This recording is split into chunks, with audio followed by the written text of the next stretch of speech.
1950 से लेकर 2002 तक आरएसएस ने अपने नेशनल हेडक्वार्टर पर इंडियन फ्लैग क्यों नहीं होस्ट किया? अच्छा, तो हम लोग प्रतिवर्ष 15 अगस्त 26 जनवरी को जहां है वहां फ्लैग होइस्टिंग करते हैं। यहाँ पर एक कैंपस ऋषिबाग में है, एक महल में है, दोनों जगह फ्लैग होइस्टिंग होता है। ये हमको सवाल पूछना नहीं चाहिए लोगों ने, क्योंकि एक घटना मैं बताता हूँ। स्वतंत्र भारत का झंडा तिरंगी रंग का होगा और कांग्रेस का भी तिरंगी रंग का होगा। उस समय एकमात्र बड़ी राजकीय संस्था कांग्रेस थी, उसकी छत्र छाया में बाकी लोग थे।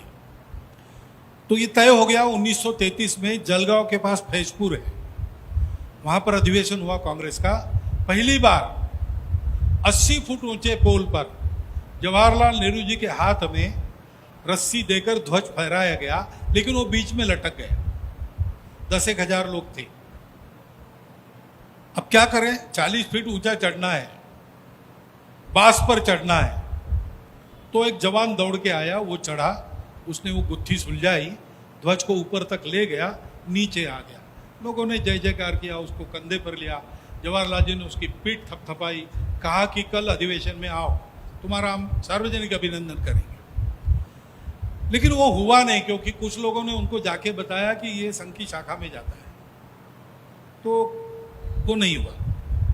यहाँ डॉक्टर हेडगेवार थे, उनको पता चला, तो वो प्रवास करके वहां गए और एक छोटा सा पीतल का ही लोटा उसको बख्शिश दिया, उसकी पीठ थपथपाई। उसका नाम था किशन सिंह राजपूत। वो 7 साल पहले उनका देहावसान हो गया। मैं उनको 2 बार मिला। तो पहली बार ध्वज फहरा जाने में बाधा आई, तब से राष्ट्रीय स्वयंसेवक संघ इस ध्वज के सम्मान के साथ जुड़ा है।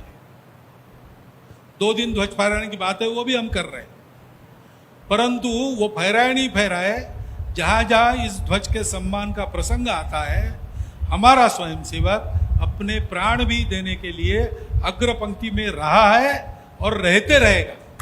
ये पक्की बात है,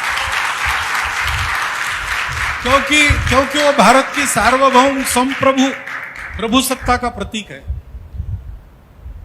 पूर्व बंगाल में जब बांग्लादेश का युद्ध शुरू हुआ, तो रायगंज के आगे एक चौकी है, वहां पर अचानक बांग्लादेश की आर्मी आने लगी।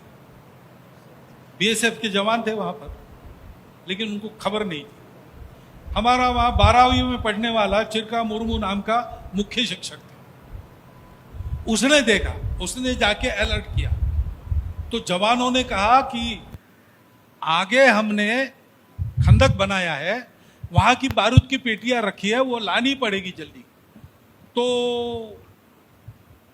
हम अभी डिफेंस में हैं, तो 2 ही लोग मिल सकते हैं, एक तीसरा चाहिए। तो ये जवानों के साथ वो पेटियां लाने के लिए गया, और पेटियां लाते समय वो शहीद हो गया। वहां पर उसका छोटा सा स्मारक हम लोगों ने बनाया है, और उस दिन वहां वार्षिक कार्यक्रम होता है। तो हमारी संघ के स्वयंसेवकों की तो ये परंपरा है, जहां पर देश के सम्मान का प्रश्न है, राष्ट्रध्वज के सम्मान का प्रश्न है, वहां पर हम सबसे आगे आपको मिलेंगे लड़ने के लिए, प्राण देने के लिए।